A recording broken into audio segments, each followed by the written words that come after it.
De recevoir Terry Melanson, biologiste des écosystèmes avec le ministère des Pêches et Océans. Terry a beaucoup d'expérience avec la restauration de l'habitat de poissons. Je suis certaine que nous ne serons pas déçus aujourd'hui.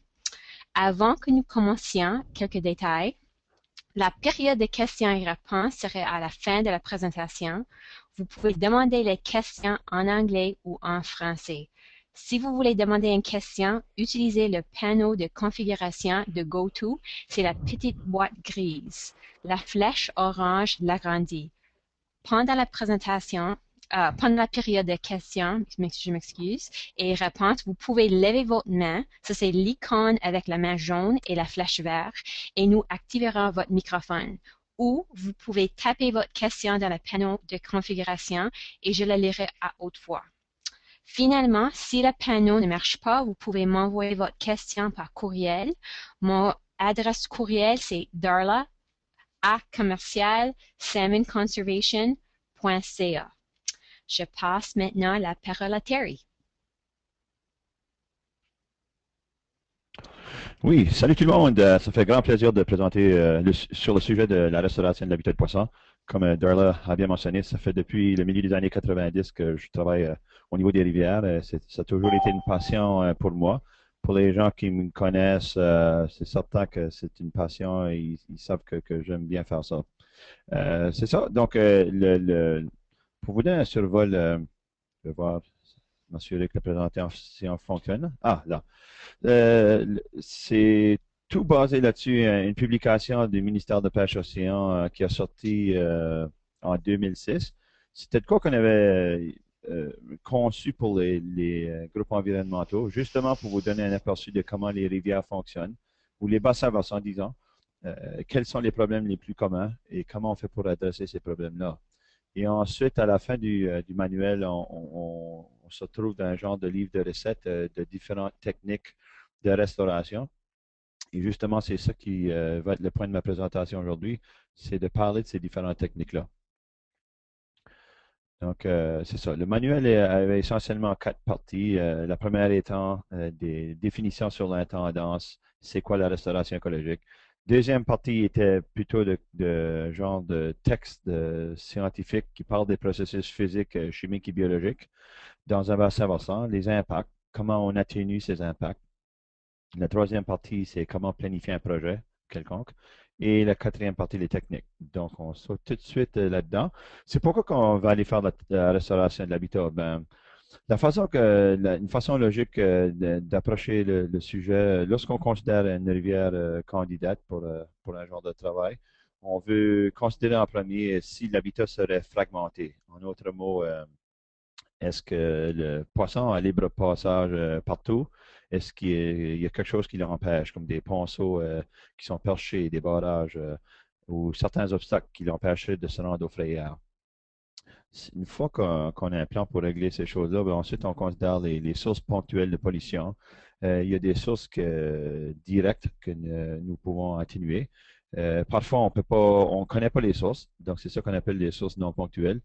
Parfois, ça peut être un excès de nutriments qui se trouve dans la nappe phréatique et ensuite, ça se rend au cours d'eau. Des fois, c'est pas évident d'où la source nous vient. Ensuite, on considère les processus riverains, c'est-à-dire les zones riveraines. Est-ce qu'il y a un manque de végétation ou d'arbres? Et en tout dernier, c'est certain, on va dans le cours d'eau même et on entreprend des travaux pour restaurer l'habitat. Donc, en général, ceci, c'était juste un aperçu. J'ai déjà donné la présentation et ça prenait au-dessus d'une heure. Donc, cette fois-ci, j'ai juste 30, une trentaine de minutes. Donc, ça va aller assez vite. J'espère que vous pourrez suivre et on peut toujours répondre aux questions par après. Donc, de façon générale, si on regarde comment les rivières sont formées dans un bassin versant, on regarde certains attributs physiques. Premièrement, on s'aperçoit que dans une rivière de bonne santé, il va y avoir des fosses, il va y avoir des radiers, ou on appelle aussi des titres rapides, et ça fait un genre d'une forme de S. Mais il y a non seulement ça, il y a toutes sortes de caractères morphologiques qu'on appelle. Puis si on regarde en bas, la deuxième figure, il y a des différents types de cours d'eau qui sillonnent de différentes façons. Dans notre région, l'Est du Canada, on trouve typiquement les types C. selon le système de classification ROSGEN des États-Unis. Mais si on regarde les cours d'eau de plus près, on voit que si on considère, si on commence à la gauche avec un segment de cours d'eau dans un bassin versant et on se rapproche, donc on regarde le segment, on se rapproche encore plus, on regarde dans le tronçon, donc c'est-à-dire peut-être, je sais pas, 30 à 50 mètres, on va s'apercevoir qu'il y a des fosses, il y a des cascades sur les roches, il y a des radis pour avoir des embâcles de débris de bois. Et lorsqu'on se rapproche encore plus, on regarde au niveau de la fosse, ça se peut qu'il y aurait des feuilles, des débris, un peu de limon qui recouvre le gravier. On regarde dans les rapides, ça se peut qu'il y ait des petites barres transversales de cailloux. Il pourrait y avoir des mousses sur les roches, des bancs de gravier fins. Donc, c'est ça qu'on appelle des micro-habitats. C'est souvent là où on va travailler quand on fait de la restauration d'habitat. On va appliquer des techniques, installer des structures, dévier le courant de façon à créer ces micro-habitats-là. Si on continue, c'est quoi l'écosystème? Ben, c'est assez complexe dans une rivière. On commence certainement avec la lumière, ensuite on a les algues, les plantes aquatiques, et on regarde les invertébrés. Il y a des invertébrés qu'on appelle les déchiqueteurs qui défendent la matière organique. Les déchiqueteurs, ça inclut les mouches de mai, les perles. Ensuite, on a des collecteurs qui sont des larves de mouches, des nématodes. On a d'autres invertébrés qu'on appelle les gratteurs, des friganes, des escargots, des coléoptères. Et ensuite, là-bas en bas de la figure, on a des genres de prédateurs invertébrés, comme des nymphes de libellules ou des moselles. On a aussi des mégaloptères. Puis tout ça devient de la nourriture ou de la proie pour les prédateurs vertébrés, qui sont les poissons. Qu'est-ce qu'on va faire, c'est lorsqu'on considère la restauration, on veut essayer de rétablir ces fonctions-là. Et il y avait une étude en 1980 qui résumait très bien comment une rivière évolue, disons, de ses petits tributaires jusqu'à la grande rivière. Et en descendant une rivière, on appelle dans le concept du continuum de la rivière par Venot en 1980, qui notait un changement dans la communauté d'invertébrés, c'est-à-dire la nourriture du poisson. Puis ça changeait au fur et à mesure qu'on descendait une rivière. Puis aussi, c'est certain, la productivité primaire changeait. Et plus qu'on descend, plus ça devient de la productivité secondaire. Mais c'est un bon concept qui semble s'appliquer un peu partout. Donc, on cherche à rétablir certaines fonctions-là. Puis les techniques qu'on utilise dans l'Est du Canada, là, ou les plus communes, disons, sont les suivantes. On cherche à créer de l'abri. Donc, quand on veut créer de l'abri, il y a plusieurs choses qu'on peut faire. On peut ajouter des rondins, demi-rondins, des berges érodées artificielles, des groupements de roches ou des mottes racinaires. Ce sont quelques exemples d'abris. Ensuite, quand on veut stabiliser les berges de rivière, on peut se servir d'enrochement, des épis déflecteurs, l'encombrement. On peut combiner l'enrochement avec la végétation. On peut planter de la végétation comme des arbustes, des semis de graines, etc. On peut utiliser des arbres de revêtement, des matelas de branches qui fonctionnent comme des pièges à sédiments. On peut utiliser aussi des fascineaux, des fagots de branches, puis des tapis de branches et des piquets de clôture. De quoi ça devient encore plus intéressant, c'est lorsqu'on veut créer de la séquence de fosses éradiées ou fosses rapides, là, et qu'on veut rétrécir un chenal qui est trop élargi. Dans ce cas, on sert de biocreuseurs, qui sont connus comme digger log en anglais. On sert aussi de déflecteurs, des seuils en enrochement et aussi des barrages ou des seuils de bas chute. Et quand on a un surplus de débris dans certains petits cours d'eau, on veut enlever des obstacles ou des débris, on peut enlever des débris artificiels qui sont créés par les humains ou des embâcles. On peut enlever des barrages de castors quand il y en a trop. Et aussi, on peut éclaircir les zones. Donc, regardons vite de quoi ça consiste, toutes ces techniques-là. Mais avant d'aller là-dedans, je vais me donner un peu d'historique. C'est certain que même dans les années 40, on s'apercevait que c'était important de conserver nos cours d'eau. Donc, ça fait longtemps qu'on songe à conserver et à restaurer nos rivières. Mais c'est certain, avec des bonnes intentions, il y a toujours des expériences qui ont été faites puis qui étaient peut-être moins bonnes. Dans ce cas-ci, il y avait si on voit des vieilles carcasses d'auto qui longeaient le long d'une rivière pour stabiliser la berge. C'est pas trop beau comme vous voyez. Ensuite, des exemples plus courants. Ça, c'est un exemple que j'ai vu moi-même. On se servait de pièges à homard pour stabiliser une berge. Ça non plus, ça ne fonctionnait pas très bien. D'autres un autre exemple ici disons de travaux avec des bonnes intentions, mais qui ont été peut-être un peu trop loin. Ici, on a c'est ça, des bio pour euh, stabiliser des berges, mais là, ils ont pris tout un tronçon de rivière, ils l'ont fait au complet. Ça fait que ça a pris pas mal de main-d'œuvre pour finir ce projet-là. Donc, allons voir les techniques qu'on utilise couramment. Ce sont les techniques que je dirais qui fonctionnent assez bien. Si on regarde les abris dans un cours d'eau, je vous ai donné une liste juste quelques minutes passées. Donc, si on regarde ça, c'est quoi les rondins et demi-rondins? Ben, je m'aperçois au long des années que chaque province semble avoir ses techniques préférées. Et puis ça varie un peu dans l'Est du Canada. Ici, les rondins et demi-rondins, on s'en sert beaucoup à l'île du Prince-Édouard. Ils sont très populaires. C'est comme un genre de petit bio ou demi-bio qui ancre dans le fond du cours d'eau lorsqu'il semble avoir un manque d'abri. C'est certain qu'ils sont faciles à installer, mais ils peuvent accrocher de la glace ou des débris. Donc, c'est ça. On s'en sert où il n'y aurait pas trop d'accumulation de glace, ou même si ton cours d'eau est assez profond, ça fonctionnerait assez bien. Mais pas dans un cours d'eau qui est plus profond. Ici, j'ai juste un schéma qui se retrouve dans notre manuel et ça explique un peu comment on place ces genres de structures-là. Deuxièmement, on a les berges érodées artificielles. Ça, c'est pour fournir encore une fois de l'abri aux poissons. Et il y en a qui appellent ça des berges en surplomb. En anglais, on les appelle des lunkers. Puis ils font des très des bonnes cachettes, mais c'est un peu plus de travail pour les, euh, les construire. Ça peut demander de l'entretien également. J'ai aussi une photo ici. Oui, ça c'est la région Miramichi où on avait construit des berges artificielles sur une forme d'expérience. Là, c'est pas fini. J'ai pas eu une photo récente, là, mais il semblerait que la végétation a poussé, puis ça a l'air mieux. Si on continue ici, il y a des groupements de roches ou des blocs. Ça fonctionne dans une rivière où il y a beaucoup de roches. S'il faut transporter des grosses roches, ça devient plus exigeant. Ça prend de l'équipement, ça peut devenir coûteux. Donc, ça fonctionne mieux lorsque tu as une rivière qui a déjà des blocs ou des grosses roches. Et il s'agirait juste d'avoir l'équipement à les déplacer dans une certaine forme. Lorsqu'on regarde d'autres techniques de stabilisation de berge, on a des mottes racinaires. Essentiellement, ce sont des grands arbres déracinés. Et ce qu'on fait, c'est qu'on crée des tranches dans les berges et on les insère dans la berge. Mais là, ça fait deux choses, des mottes racinaires. C'est que ça, non seulement que ça ralentit l'eau, ça offre une protection à la berge, mais aussi ça crée des petites cachettes, des petits abris pour les poissons juvéniles. Ça, c'est excellent surtout pour les truites. Mais encore une fois, ça exige de l'équipement lourd et à la fin de la journée, il faut déterminer combien d'argent qu'on a.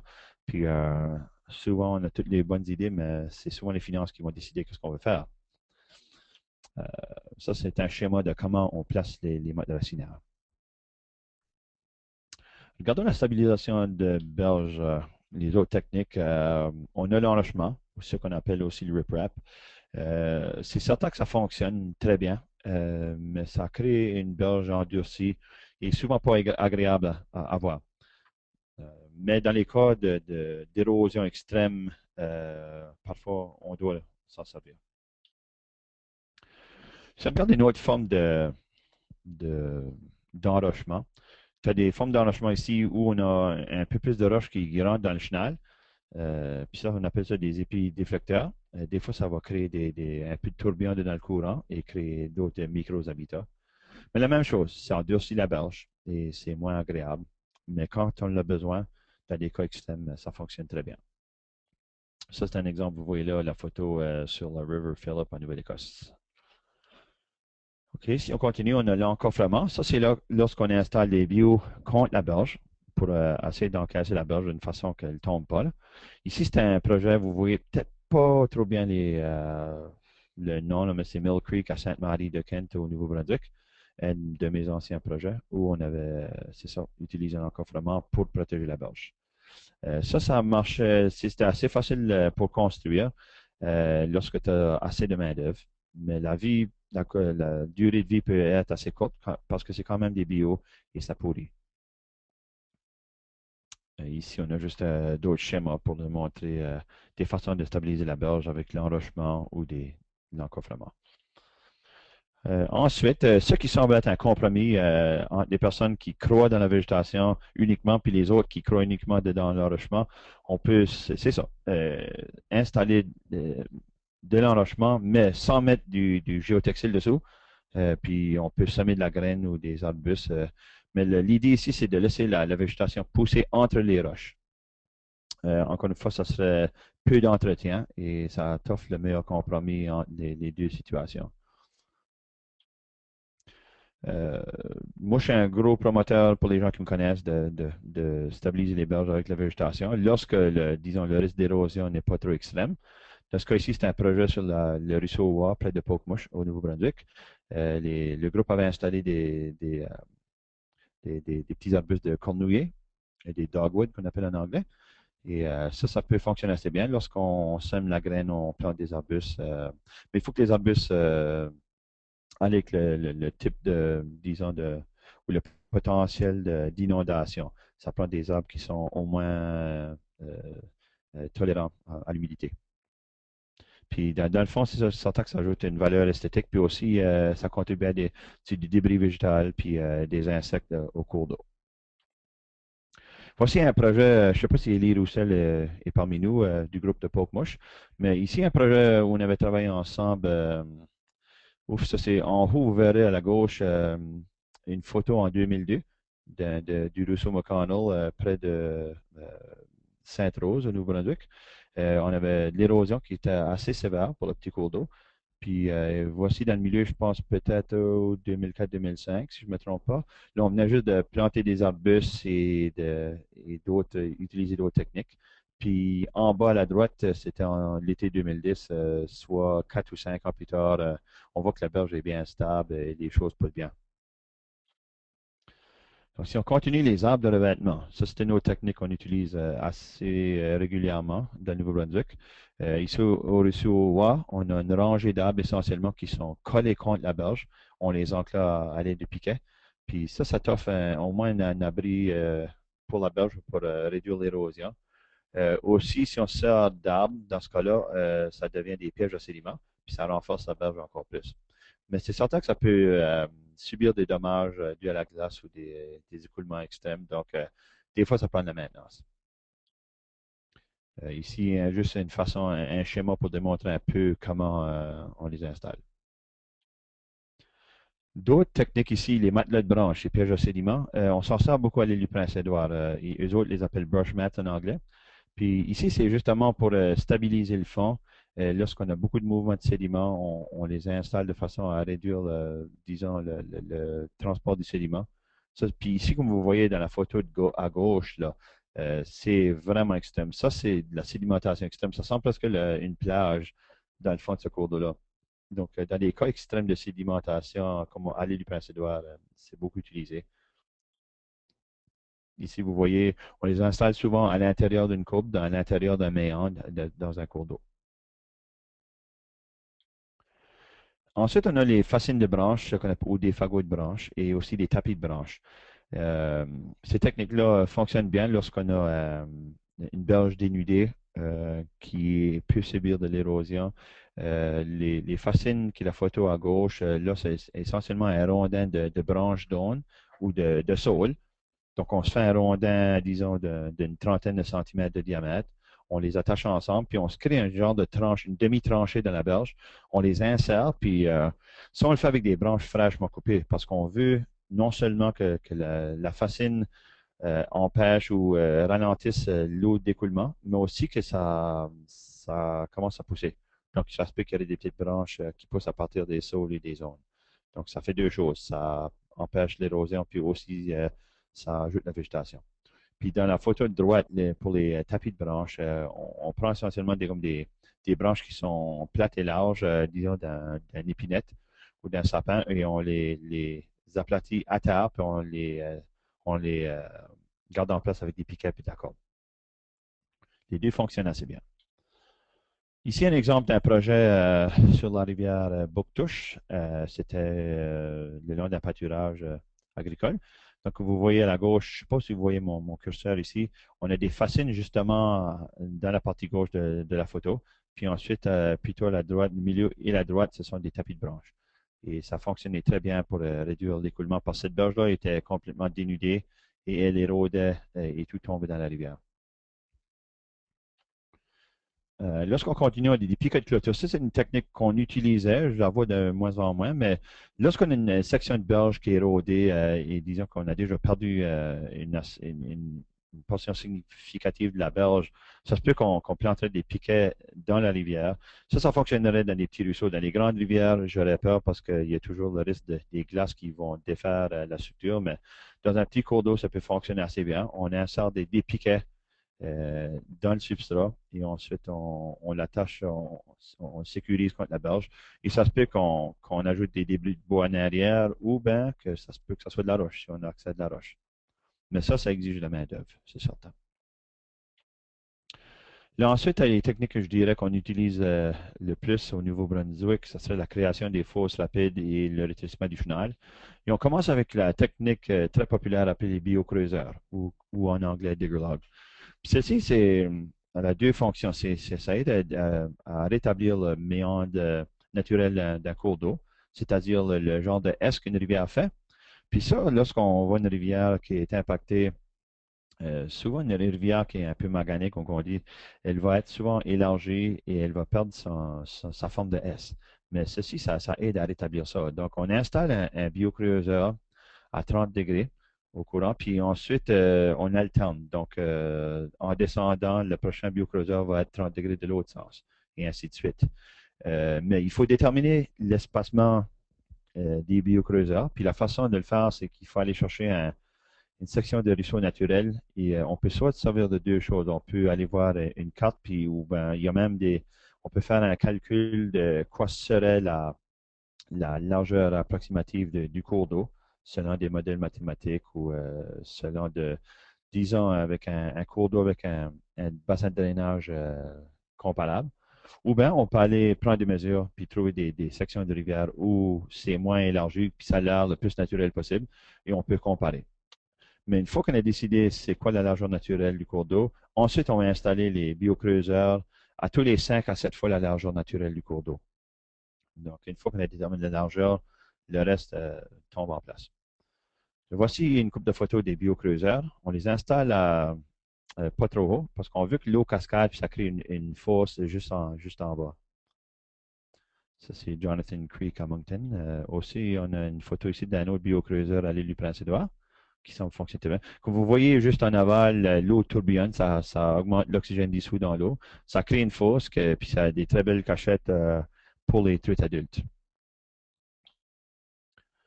On a une autre variation du biodéflecteur. Lorsqu'on a une rivière plus élargie et où les bios ne seraient pas efficaces ou pas pratiques, on sert des roches. Donc, ça qu'on appelle des seuils en enrochement. Donc, c'est la même idée. On les place on a une rangée de roches qui est bien ancrée dans une tranchée de la rivière. Puis, on les installe à 30 degrés au courant. Puis, ça fonctionne assez bien, mais ça exige de la machinerie lourde, puis c'est coûteux. Et ça va exiger beaucoup plus de planification pour avoir tes permis d'altération de cours d'eau. La technique que je dirais qui est la plus utilisée, surtout dans le nord du Nouveau-Brunswick, serait les déflecteurs. Et encore plus précisément, ce serait les arbres déflecteurs. C'est une structure qui s'installe assez vite et c'est facile pour installer. Dans ce cas ici, vous voyez dans la photo, c'est un épinette qui avait été installé dans le ruisseau Clearwater, près de Tracadie, au Nouveau-Brunswick. Et comme vous voyez, juste le courant dans ce cas ici se dirige vers le haut. Et comme vous voyez juste en aval de l'arbre à la droite, vous voyez un dépôt de sédiment. Donc c'est ça que ça fait, c'est que l'arbre vient de rétrécir le courant, disons de près de la moitié dans ce cas ici. Et donc ça augmente la vitesse du courant et ça enlève les sédiments qui sont dans le fond. Et en même temps, ça les dépose juste en arrière de l'arbre. Donc, ça, non seulement un déflecteur, c'est aussi un piège à sédiments.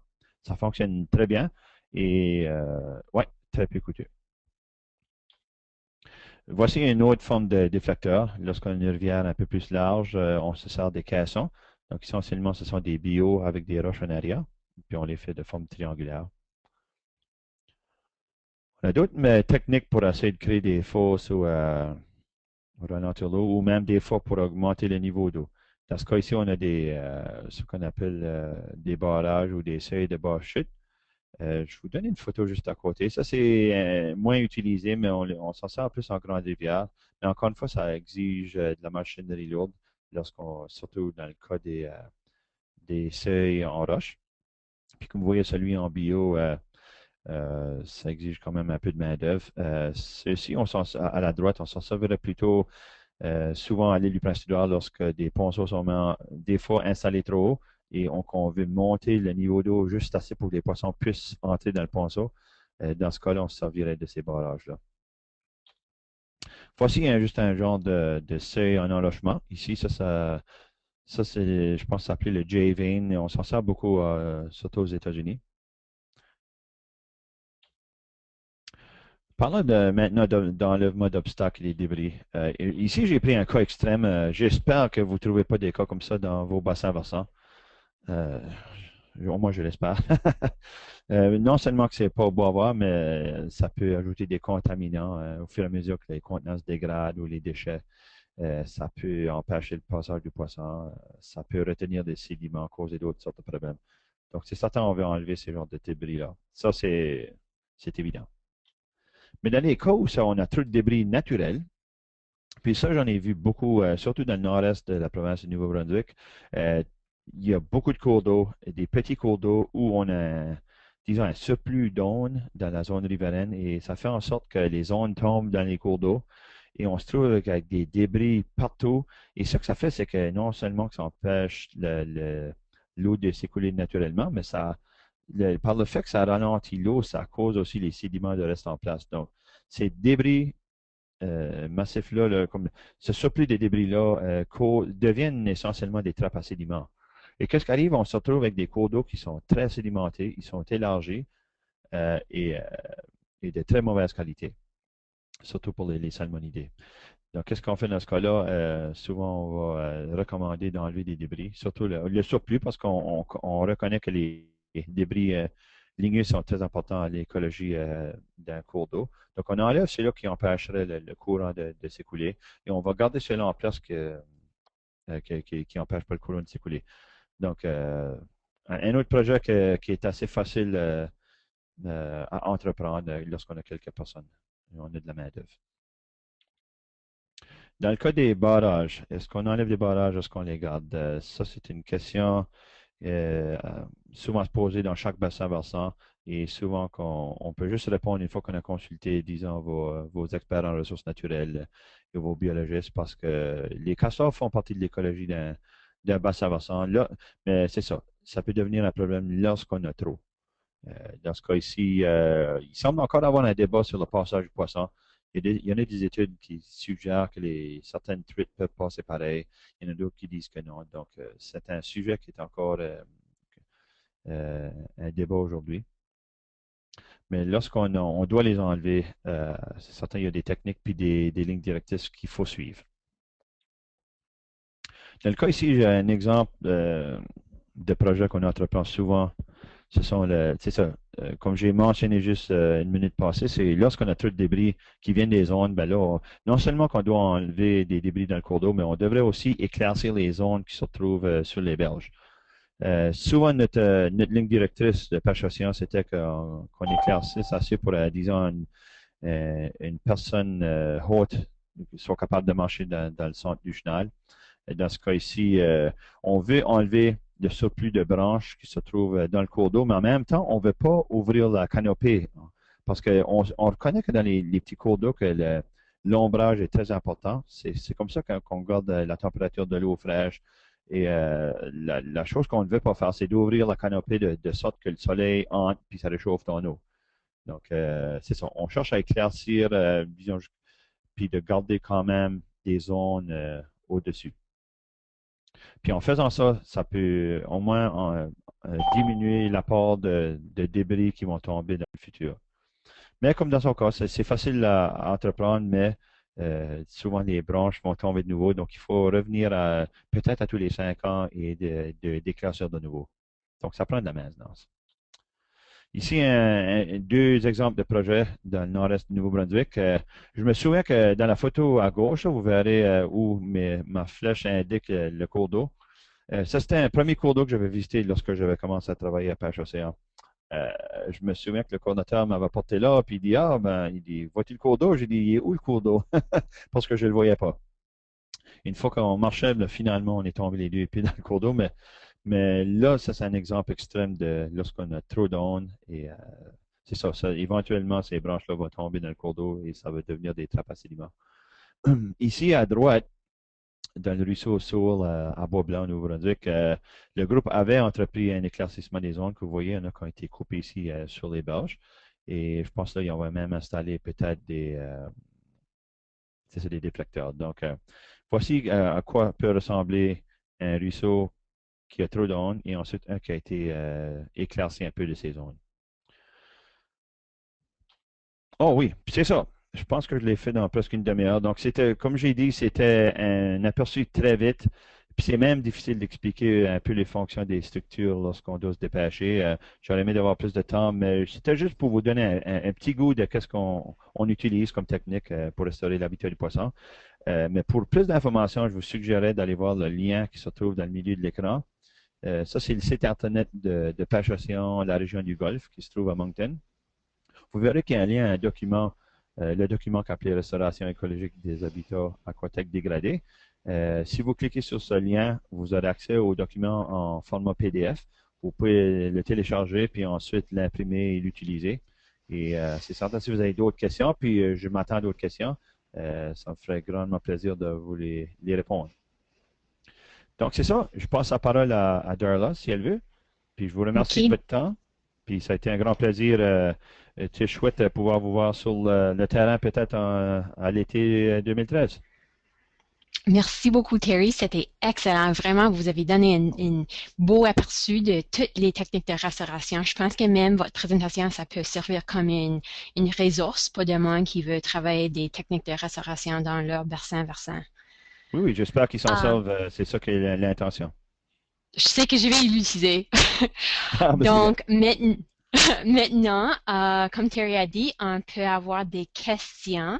Donc, comme j'ai dit, vous pouvez lever votre main en utilisant je pense que c'est une flèche verte avec une petite main jaune, ou vous pouvez taper votre question. Donc, ou comme une autre option, vous pouvez m'envoyer quelque chose par courriel. Donc, on va attendre. OK, c'est bien.